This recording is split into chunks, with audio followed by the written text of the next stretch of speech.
Vamos lá, gente. Lucas 19 fala de Zaqueu.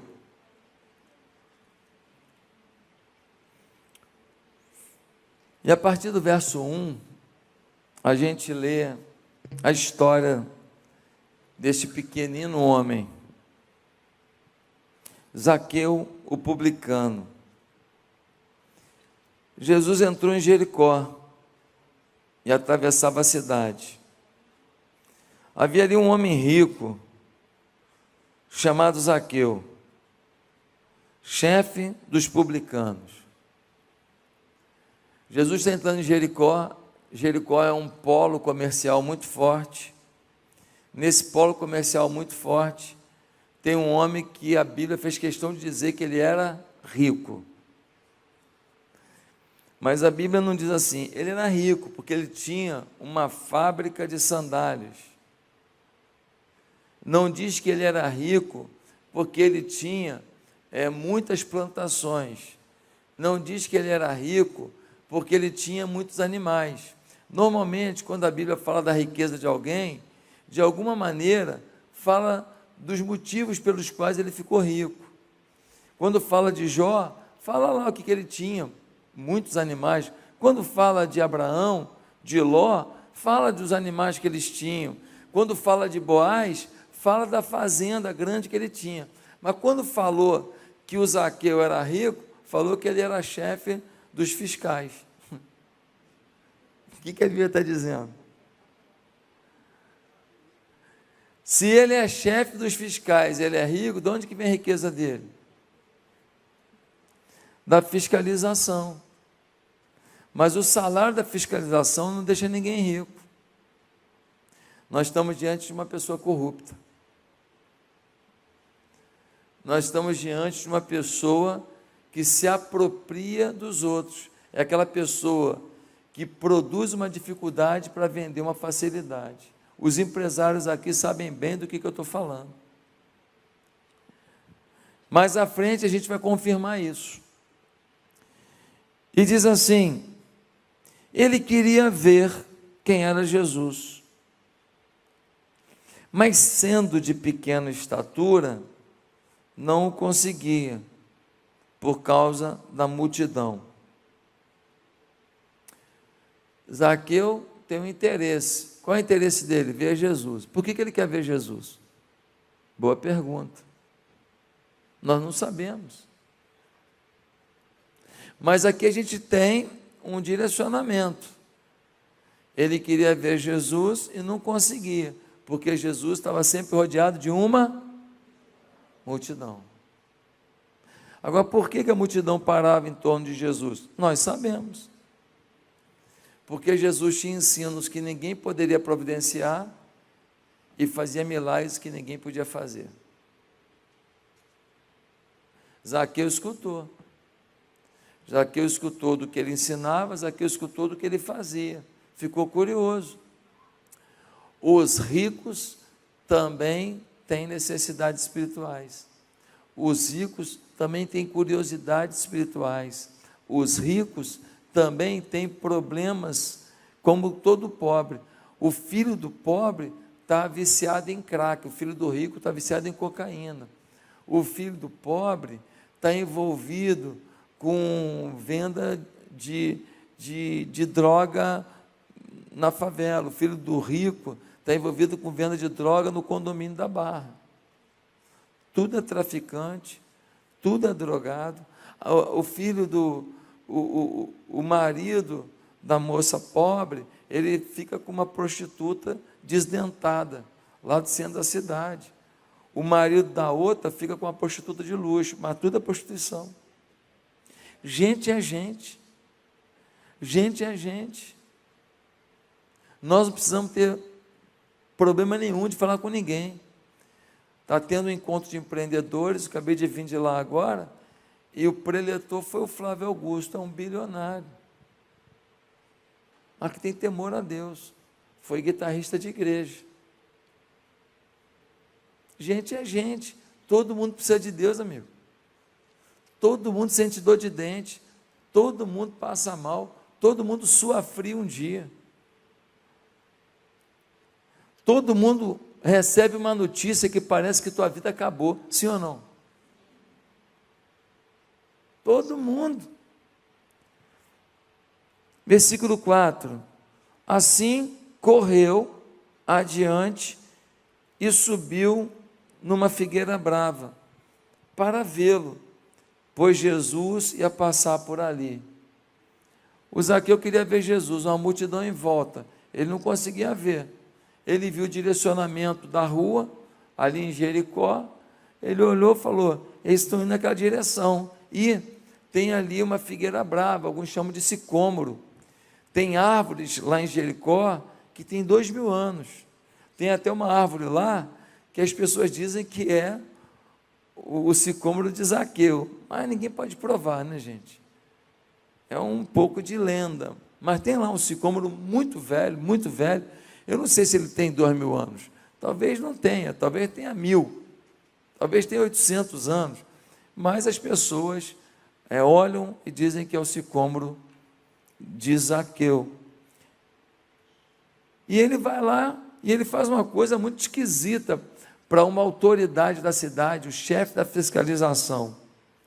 Versículo 5: quando Jesus chegou àquele lugar, olhou para cima, versículo 4, diz que ele subiu nessa árvore para ver Jesus passando. Versículo 5: quando Jesus chegou àquele lugar, olhou para cima e lhe disse, Zaqueu, desça depressa, quero ficar em sua casa hoje.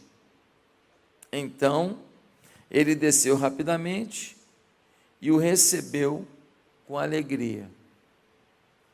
Aqui tem mais um detalhe interessante. Eu já deixei de ir a alguns lugares com medo do que poderiam falar de mim. Eu já deixei de ir em algumas casas um pouco preocupado, porque eu sabia que eram pessoas que tinham uma vida complexa. Eu preferia atender aqui na igreja e tal, porque uma foto minha naquela casa, ou chega a Polícia Federal, quando eu estou dentro daquela casa, até explicar que focinho de porco na tomada deu ruim. Porque todo mundo merece o evangelho. Eu não posso deixar de pregar, mas como é pessoa que tem vida ruim, e a gente sabe que tem, então vamos combinar ali na igreja, eu tentei arquitetar um outro plano, o plano da pessoa inicial era eu ir lá, mas eu falei, cara, pode dar problema isso, pode dar problema. Já aconteceu vezes de eu ir, não teve outro jeito, o pau quebrando numa casa, assim, eu fui, podia dar problema, podia chegar uma polícia lá, podia dar problema. Mas Jesus foi para a casa do cara corrupto. Foi lá. Não teve preconceito. E não ficou preocupado com o que diriam. Provavelmente alguém falou, ó Jesus indo na casa do safado. É porque tem dinheiro. Jesus agora é assim, só quer andar com quem tem dinheiro. Tem gente ruim, não tem? Que julga os outros pelo seu próprio coração. Porque às vezes você fala dos outros que você é. Teve gente que está até falando aí, ó.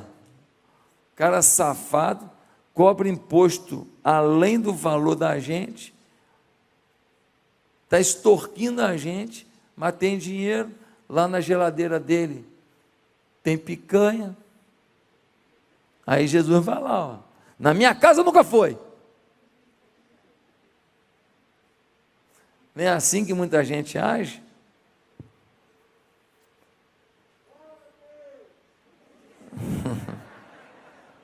Obrigado aí pela força. Jesus foi lá para a casa do camarada rico, questionado. Esse cara era estratégico. Jesus não foi lá à toa, não. Jesus foi estratégico. É questionado, mas é rico. E roubou de muita gente. Se ele devolver, eu vou abençoar muita gente que precisa. Jesus não foi lá de bobeira. Há muitos momentos que você tem que ser estratégico. Você tem que saber como fazer, com quem fazer. Tem muitas vezes que você precisa falar, cara, para atingir esse objetivo aqui, para ganhar essa família para Jesus, eu preciso por aqui. Para salvar esse casamento, eu preciso por aqui. Para influenciar minha escola, é por aqui. Para influenciar o meu condomínio, é por aqui. Você tem que ser estratégico. Você pega o síndico, chama para tomar um café na sua casa, tal. Por quê? Porque ele vai ser útil para algum objetivo. Isso é estratégia do reino. Ele vai para a casa do camarada. Aí diz o texto, todo o povo viu isso e começou a se queixar. Eu não falei? Não falei? Aí, ó. Ele se hospedou na casa de um pecador. Mas Zaqueu levantou-se e disse ao Senhor, olha, Senhor, estou dando a metade dos meus bens aos pobres. Pensa na oferta que Jesus levantou nesse dia. O que é um rico, gente? Será que é ter R$1 milhão? É mais, não é mais? É 2 milhões? Será que é mais? Será que é 3? Eu não sei quanto. Quem sou eu para dizer quanto? Mas se for 1 milhão só, a oferta hoje foi de 500 mil. E 1 milhão não é rico. Por baixo, 500 mil reais brotaram num ex-ladrão. Alguns não querem, depois de ser ladrão, devolver, querem cargos, mas alguns querem devolver.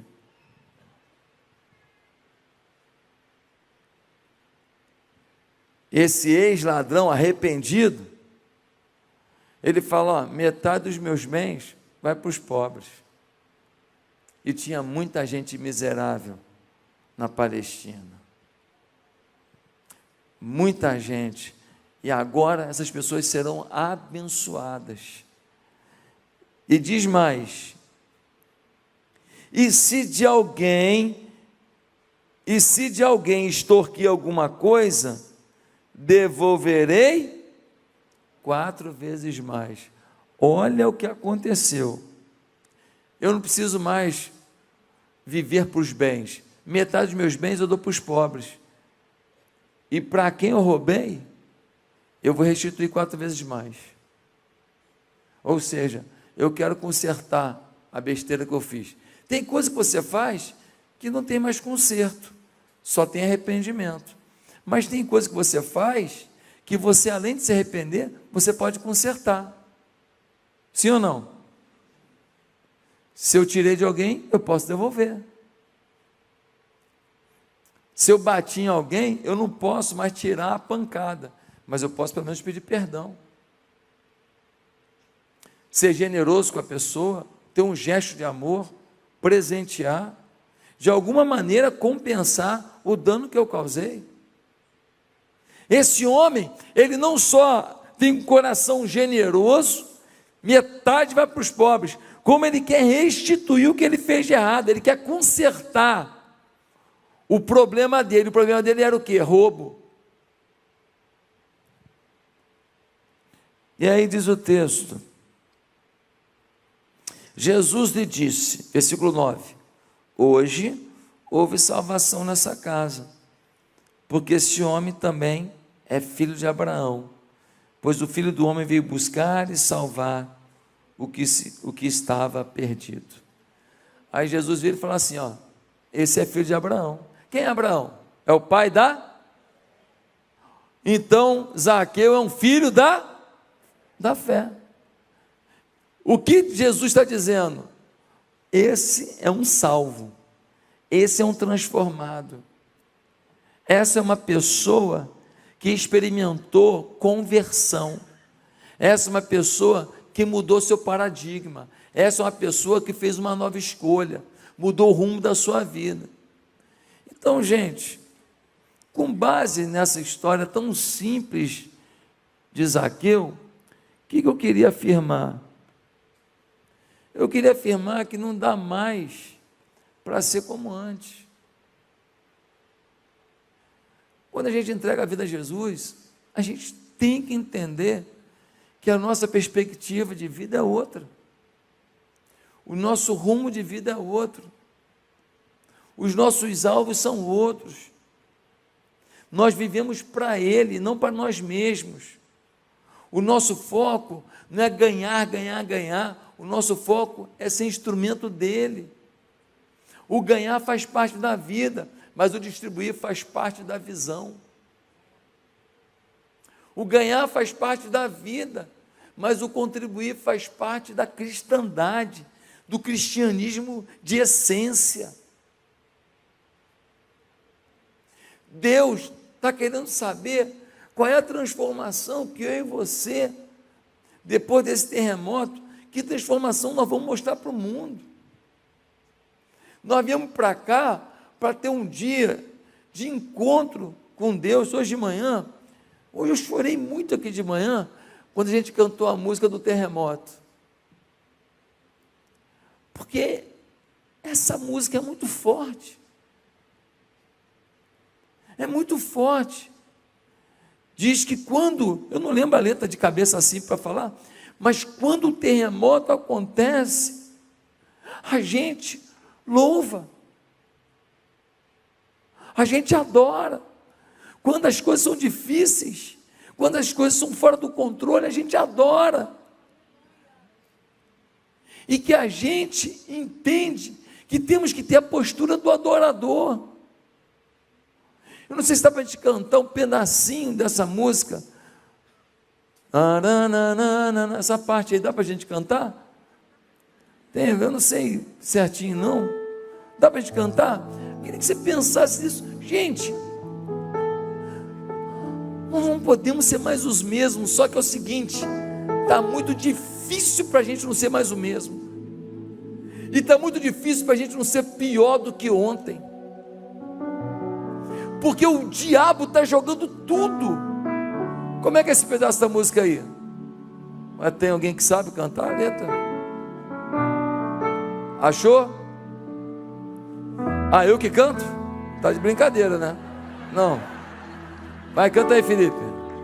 Um terremoto vai acontecer aqui, e as cadeias que me cercam vão cair.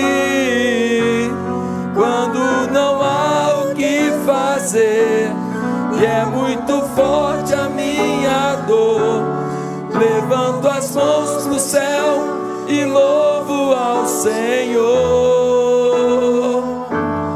À meia-noite cantarei uma canção tão alto que os prisioneiros ouvirão. Um terremoto vai acontecer, o inimigo vai ceder, porque não há cadeias onde há adoração. Daqui a pouco a gente canta de novo. Porque não há cadeias quando há adoração. Quais são as cadeias que te aprisionam hoje? Talvez você diga que não, mas talvez a tua cadeia hoje é essa vontade de ter mais dinheiro. E eu não sou contra você ter mais dinheiro, mas o problema é que às vezes a gente quer ter todo o dinheiro que o outro já tem, no prazo mais rápido que a gente puder, e aí outras coisas mais importantes ficam de lado, porque a gente não dá prazo para ganhar dinheiro. Eu falei para o empresário hoje, fatura 30 milhões de reais por mês, falei, cara, qual é o teu propósito? Aonde você quer chegar? Você já é rico, você tem mais dinheiro com 30 e poucos anos do que eu tenho com 50 e poucos anos. Você está aposentado, cara. Mas a questão é, Se você faturar 120 milhões, o que vai virar a tua vida? Porque aí você vai querer faturar 500, aí você vai querer ser bilionário, como eu estou vendo alguns influenciadores que ficam falando bonitinho, mas só pensam em dinheiro. Não porque o propósito, porque abençoar, quem abençoa a pessoa nada? Fosse abençoar a pessoa, pegava os milhões que tem acumulado lá e estava ajudando um monte de gente pobre, plantando um monte de igreja. Vem com conversa fiada para cá, rapaz. Vem com palhaçada para cá. Vem com conversa para cá. Dá nada para ninguém. Não, porque o propósito. Tem algum bobo aqui? Você tem que tomar cuidado. Você fica se alimentando às vezes de influenciador e ignora às vezes a palavra do seu pastor. Cuidado, você pode engolir morte na panela.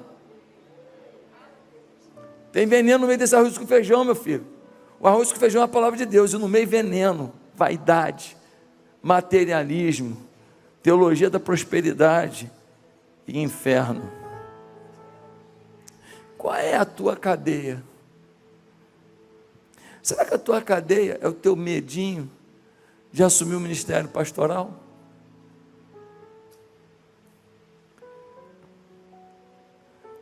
Um dia eu tive que tomar uma decisão. Um dia eu tive que deixar o banco de investimento que eu trabalhava, ganhava participação nos lucros, tinha um monte de coisa, abandonei tudo para ir para Ipatinga, pastorear uma igreja do interior, para ganhar um terço que eu ganhava. Eu já fui a 43 países. Tem muita gente rica que não foi a metade, sim ou não? E eu fui a muito país para pregar e ainda fui com tudo pago. E ainda fiquei hospedado na casa do pastor, na casa do missionário, não sei o que lá, nem hospedagem eu paguei. Ainda teve uma irmã da igreja que falou: pastor, um bolinho para o senhor, aleluia. Aonde você vai chegar é com Deus, você tem que saber para onde você está assumindo o compromisso de ir. E sabe para onde você tem que assumir o compromisso de ir? Para o centro da vontade de Deus. Para onde Ele vai te levar, deixa com Ele, Ele sabe o caminho. Ele sabe o caminho. Mas não, a gente abre mão de uma bobeira às vezes, que a gente fica preso nelas. E Deus queria que você voasse. Tem jovem aqui que ainda está aí lutando, não, porque minha influência fulano, eu quero isso, quero aquilo, ainda não entendeu que quem mergulha de cabeça nas coisas de Deus, não precisa ter medo do amanhã. O nosso Deus conhece o amanhã, e sabe muito bem como nos preparar para Ele. Ah, pastor, mas quando eu aposentar, pô, tu está com que idade? Tu está preocupado com isso? Meus amados irmãos, quais são as cadeias que tem que cair? Tinha um camarada, o Zaqueu. O cara era rico, mas solitário. Ele não tinha um amigo dele para mandar um recado para Jesus. Ele não tinha um amigo dele para falar para Jesus: Jesus, tem um cara que queria te conhecer. Não tem. Ele teve que se virar, pagar um mico de subir numa árvore para ver Jesus. Vou te falar uma coisa: o dia que você estiver disposto a pagar um mico para ver Jesus, Ele vai para a tua casa de vez. O mico, talvez não seja um mico diante dos outros, porque ele foi um mico, né? Imagina um homem, uma celebridade da cidade, o chefe da fiscalização pendurado numa árvore. Está brincando de pular de galho aí, irmão? Está imitando um macaco? Qual a tua? Mas talvez não seja um mico nesse sentido, mas seja uma extravagância. Foi extravagante o que ele fez. Talvez a tua extravagância seja você falar: essa noite eu vou ficar toda com Deus. Eu vou ficar essa sexta-feira para sábado toda com Deus. Ninguém me acorda amanhã de manhã não, porque até às 6 da manhã vou eu e Deus. Nós vamos conversar, nós vamos dialogar. Eu vou botar louvor, vou cantar, vou botar o terremoto. Eu vou botar um vídeo de um trecho de uma pregação. Eu vou passar aqui o tempo com Deus. Eu quero ouvir Deus. Essa fome do Zaqueu fez um cara improvável receber o Filho de Deus na casa dele. Às vezes você é um provável que não prova daquilo que o improvável provou.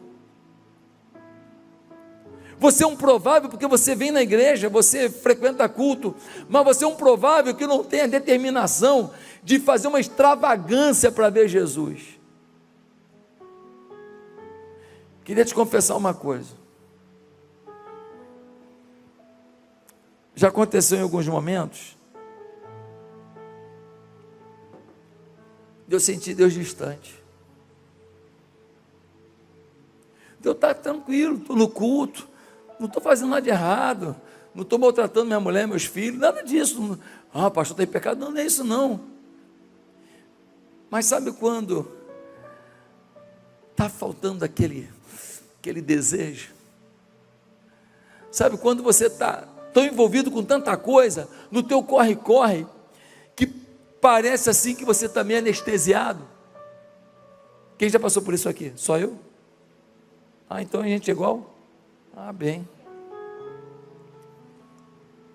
E por muitas vezes eu falei com Deus, poxa, não dá para viver assim não. Estou seco. Louvor rolando, eu estou seco aqui. Eu não estou na frequência, Senhor. Senhor, eu estou a fim de chorar. Estou a fim de sentir. Estou a fim de ter a percepção de que eu sou importante para o Senhor, de que o Senhor não desistiu de mim, de que o Senhor ainda tem algum projeto para fazer através da minha vida. E esse dia de hoje está sendo assim, um dia feliz para mim, porque hoje eu já chorei diante de Deus, e quando eu choro diante dele, isso me faz bem, porque eu não quero ser seco, eu não quero ver tanta coisa ruim, que eu comece a ficar anestesiado, porque eu também como pastor, eu não posso morrer por cada morte que eu vejo, senão eu morro. Eu não posso me aniquilar por cada aniquilação que eu vejo, senão eu não aguento.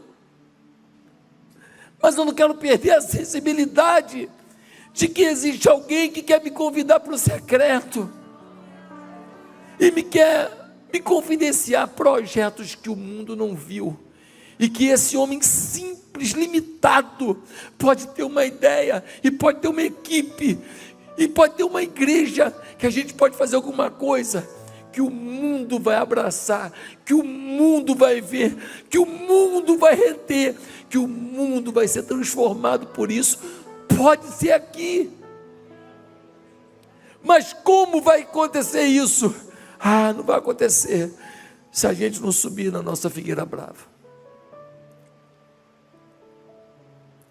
se a gente não for extravagante, se a gente não for determinado, se a gente não pagar o preço, se a gente não pagar o mico, se a gente não fizer uma coisa inédita, para que o terremoto venha sobre nós, e a gente receba o título simples, mas para mim o título mais poderoso: verdadeiro adorador. Verdadeiro adorador. Legal que quando Jesus vai na casa daquele homem, não ficou falando do passado dele, não ficou remoendo. Você vai devolver 4 vezes mais para quem você roubou, e você roubou mesmo, está lembrado? Fulano, não. Jesus não transformou aquela conversa numa lavagem de roupa suja. Jesus transformou aquela conversa numa afirmação profética e disse: esse também é filho de Abraão. Hoje, eu estava conversando com um casal, e eu falei naquele encontro com toda a liderança aqui, sobre os valores que nós temos que resgatar esse ano na igreja, e eu falei da gente resgatar a linguagem de fé, a linguagem de fé entre nós. E esse casal, eles não eram casados, moravam juntos, muita coisa errada, bebiam e tal, muita coisa que acontecia e tal, e esse casal, hoje me lembrou uma coisa que eu não lembrava. Eles disseram assim: pastor, um dia tinha aqui uma família de de Campos, e quando acabou o culto, eu conheci esse casal aqui, eu levei para apresentar ao senhor. Eu era um novo convertido, e eu levei o casal até o senhor. Quando eu levei até o senhor, eu falei assim: pastor, esse aqui é um casal que veio visitar a nossa igreja, eles gostam, já ouviram falar da nossa igreja, queriam conhecer, eles são de Campos e vieram aqui. E pastor, o senhor lembra o que o senhor falou? Eu falei: o que eu falei? Eu não lembro. Ele falou assim: o senhor falou assim, o senhor virou para o casal de Campos e falou assim: ó, casal, vocês não poderiam ser recebidos por ninguém melhor nessa igreja. E eu queria falar uma coisa para vocês: tira uma foto com esse casal aqui, porque esse casal vai ficar famoso, de tanto que eles cuidam bem das pessoas, e de tanto amor que eles têm pelas pessoas. Eu falei: mas eu falei isso? Ele falou, eu falei: eu menti, brinquei, né? Ele falou sim, pastor. E pastor, eu saí dali em crise, eu não conseguia dormir. Eu falei: que isso, cara? Ele falou: eu não conseguia dormir, porque eu falei: como é que ele fala que eu vou ficar famoso? Que as pessoas que eu cuido bem demais, como é que ele fala isso? Eu sou um novo convertido, não estou nem entendendo muito bem as coisas ainda, como? Pois bem, esse casal, hoje, lidera as células deles multiplicam, explodem, eles cuidam de muita gente, eles lideram um grupo de casados para sempre, agora vai ser na casa deles, o grupo de casados para sempre. Eles são fofos, eles já trouxeram para a igreja várias pessoas que se batizaram. Ele falou hoje para mim assim: o que o Senhor disse virou uma verdade na minha vida. Meus amados irmãos, está na hora de nós liberarmos a palavra profética entre nós. Está na hora da gente olhar um para o outro e falar assim: ó, tira uma foto com esse casal aqui, hein? Que eles vão ficar famosos, hein? O que eles vão fazer para Deus é forte demais. Tira a foto. Ó, tira a foto desses ministérios da terceira idade. Tira a foto que essa mulher aqui vai dar aula na China, mas vai ter que devolver, não pode ficar lá não. Tira a foto, porque o que Deus vai fazer na vida dessas pessoas que estão aqui nessa fileira, anota o nome deles, porque eles vão empreender para o reino, eles vão fazer coisas inacreditáveis. Tira a foto com eles, quando dá tempo, senão a fila vai ser grande. E nós precisamos resgatar. Não dá mais para ser como antes. Não dá. Ou nós vamos viver debaixo da unção do terremoto, ou nós vamos entregar a nossa vida, a nossa família, o nosso país nas mãos daqueles que querem destruir a imagem de Cristo na nossa sociedade.